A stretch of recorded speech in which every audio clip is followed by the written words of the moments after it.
Welcome back. Our next report features a man who defied nearly all the conventional wisdom and became an overwhelming success.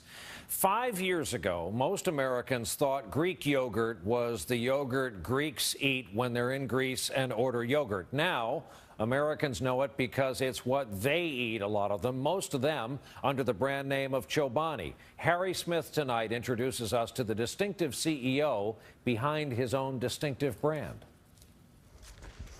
The internet has a way of breeding billionaires, and this guy is on his way to becoming the next one. But he didn't invent the latest must-have app or build the software for Apple's latest gizmo. No, Hamdi Ulukaya makes yogurt. What is your company going to gross in sales this year? We're going to be close to $1 billion. If we don't exceed it, yeah, we'll be close to $1 billion. People this year are going to buy $1 billion worth of yogurt. Yep. That didn't even exist 5 years ago. Yes. That's pretty good. That's pretty good, yeah. Ulukaya is the brains and willpower behind Chobani, yogurt that is neither sweet nor gooey. It's high in protein, has no preservatives.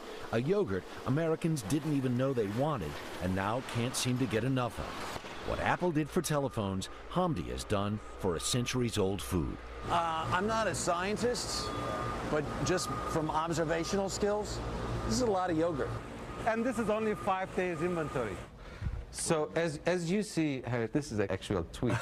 As we tour his offices, Hamdi explains how Chobani got so big so fast. Somebody tweeted this. Yeah, somebody has tweeted this. Chobani, your yogurt warms my soul. Yeah. Based largely on word of mouth and social media, his customers marketed the product for him. Go online and you can witness the Chobani Love Fest. Even cats like it. The communication is so fast, you don't need huge money for the marketing or your voice to be heard. It's a flat world. And if you're good, you'll be there. Hamdi believes Chobani is the model for the future. you're a food revolutionary. I hope so, because that's what we want to do. It's shame what's in the supermarkets today. It really is.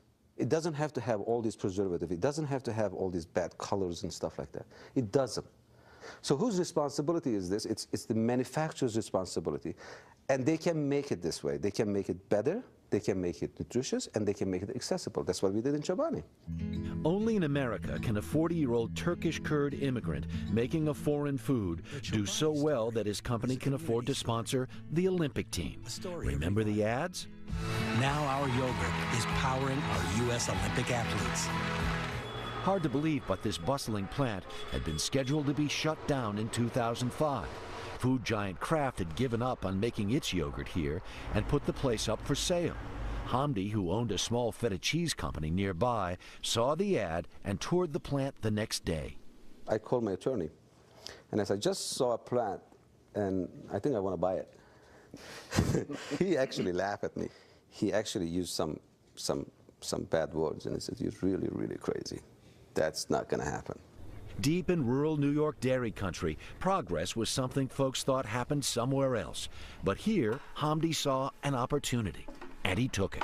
If I could put in the store, and if they say, I wonder what this is, and if they can try it, and once they try it, they're hooked, and they won't go back, then this is my chance. So what I tried to do is make sure that this yogurt was absolutely perfect. Create a yogurt that tasted good and was good for you? The folks in downtown New Berlin, where Chobani is headquartered, had their doubts. Betsy and Frank Bayo own New York Pizzeria. They are among Hamdi's best friends. Even they wondered. He would tell us all these things, you know, and we would be very supportive, and then he would leave, and I'd be like, oh my God, Frank, I'm going to feel so bad when he goes bankrupt because he's going to lose his shirt. You thought he was going to go under. Oh, Yeah, 100,000% go under. And you're as good friends. Yeah, I was not even going to charge him for lunch, you know. We had a free lunch. I figured I'd help him out a little bit. But if there is such a thing as a secret ingredient in this saga, it is this man, yogurt master Mustafa Dogan. Armed with a pocket full of spoons, he is, if you will, a taste sensation. Hamdi brought him here from Turkey to work his craft. Is it right? Yeah, it's good. And together they labored around the clock for 2 years, even sleeping at the factory to get the recipe exactly right. That place became my home. It was, lonely days, difficult days, a lot of question marks, a lot of pressure. As we sat in his hilltop house, fire blazing, Hamdi said it was one of the most nerve-wracking times in his life. But any doubts he had faded when the first cases of Chobani hit store shelves. One major store in New York took our product. And he called 2 weeks later and he said, I don't know what you guys putting into these cups, but I can't keep it in the shelf. Really? Yeah. And I said, all right, this is good. At that moment, I realized that this wasn't going to be about selling. This was about, can we make it enough? Since then, they have barely kept up with demand. Obsessed, driven, competitive, and a guy so self-aware, he told his most trusted employees to sock him if he ever gets out of line. But Hamdi has something else they don't teach in business school. Passion. The famous poet in Turkey is called Rumi. He said, with passion pray, with passion make love, with passion eat and drink and dance and play. Perhaps this is the model of the new CEO, a man who can quote 800-year-old Persian poetry. And while everyone in America apparently is eating Greek yogurt now, until my visit to Chobani, I was the last person who hadn't tried it. So this is your first time ever? Yeah. Oh my God. So He is a perfectionist, a mystic, and one hell of a salesman. what you have is just beautiful yogurt like here, and see, it won't move. It's really thick and it's creamy. But what people do, which I'm really picky about it, is they just keep stirring and stirring and stirring. Right. And that's no good. Oh. Yeah. So what you want to do is just you go upside down, turn it like this. Ah. See? Beautiful blueberries.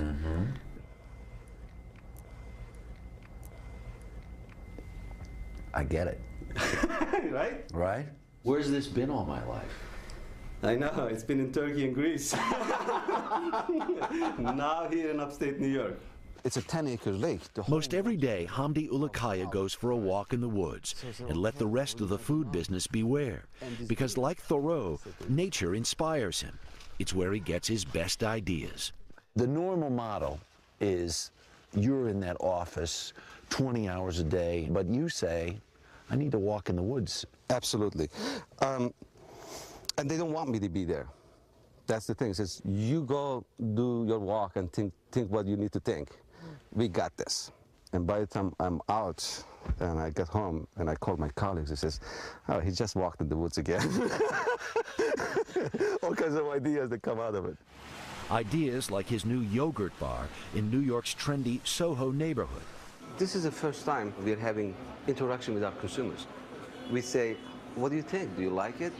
I learn so much from talking to people every day. He learns from people. He lives his passion. And if you haven't been impressed with any of this so far, on every Chobani package, and it's been there since day one, is a statement of company policy.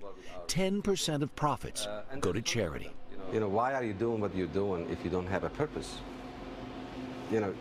Money? Yeah. I mean, how much money do you need? There are a lot of rich people who come and go. There are a lot of successful people who come and go. What it counts is what you leave behind and what kind of difference you make.